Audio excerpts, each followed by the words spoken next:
Assalamualaikum warahmatullahi wabarakatuh. My name is Muhammad Akil bin Alwi, my matric number 1231794.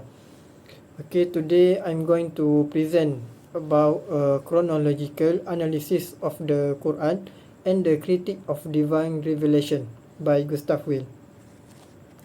Gustav Weil is a prominent German Jewish Orientalist of the 19th century. Why he was chosen? I chose him because he was a pioneer in applying the historical critical method to Islamic sources. Understanding his work is crucial because his methodology laid the foundational framework for many subsequent Western Orientalists in analyzing the Quran and the Sirah. Okay, next we move to his biographical background. Firstly, he was born in 1808 in Salzburg, Germany, into an Orthodox Jewish family. His education and career, he studied history and philology at the University of Heidelberg. He then traveled to Paris and spent several years in Cairo, Egypt, to master Arabic language and literature.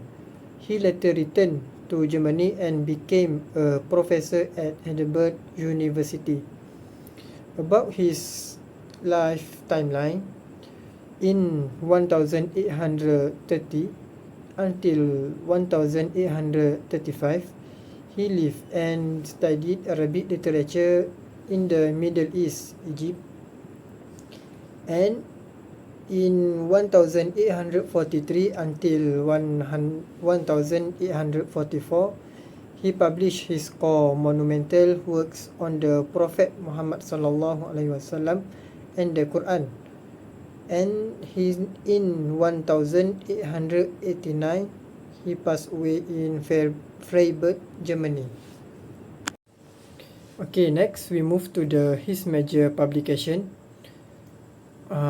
And here I got two examples of his publication. The first one is Muhammad the Prophet, his life and his teaching. Actually, the title in German language, but I just read in English language because I don't know how to pronounce. And this book, one of the first biographies of Prophet Muhammad sallallahu alaihi wasallam in German that claim to use a scientific and objective approach, though it remained heavily influenced by Western preconceptions. And secondly, the book names Historical Critical Introduction to the Quran. This publication, a highly influential book where he introduced a systematic chronological division of the Quran surah into four distinct periods: early Meccan, middle Meccan, late Meccan, and Medinan. Okay, next we move to the next part, which is scholar criticism. Number one is the epilepsy theory. Weil suggested that Prophet Muhammad sallallahu alaihi wasallam experiences during the reception of divine revelation were actually manifestation of a physical or neurological disorder, specifically epilepsy. He claimed that the Prophet genuinely believed his epileptical seizures were vision and message from God. And second criticism, reduction of the Quran to a human text. By categorizing the Quran chronologically based on the Prophet life events, Weil argue that the Quran was not a divine revelation from heaven, but a human text that evolves according to the changing psychological, social, and political circumstances of the Prophet. Okay, next we move to the next part, which is argument and analysis. The first one, refuting the epilepsy theory. cognitive and leadership stability. Medical science show that chronic severe epilepsy typically leads to progressive cognitive, psychological, and memory decline. Conversely, Prophet Muhammad sallallahu alaihi wasallam exhibited extraordinary intellectual brilliance, psychological resilience, and political genius, successfully establishing a sophisticated legal, social, and state framework until his passing.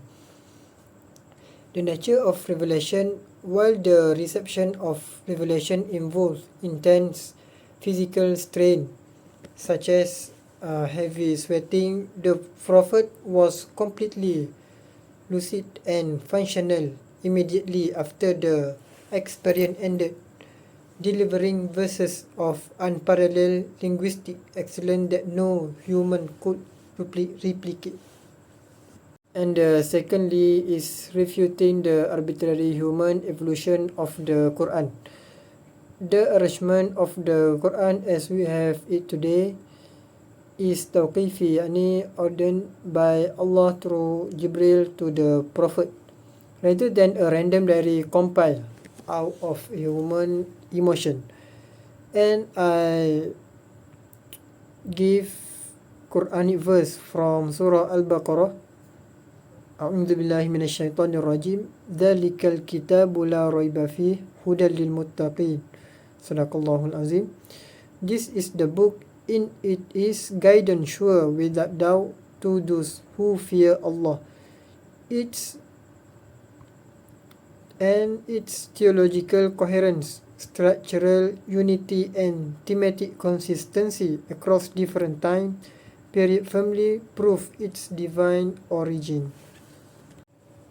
And lastly, in conclusion, while Gustav Weil contributed significantly to Western historical and literary compilation of Arabic works, his Orientalist lens fundamentally prevented him from recognizing the spiritual reality and divine preservation of the Qur'an and prophetic tradition.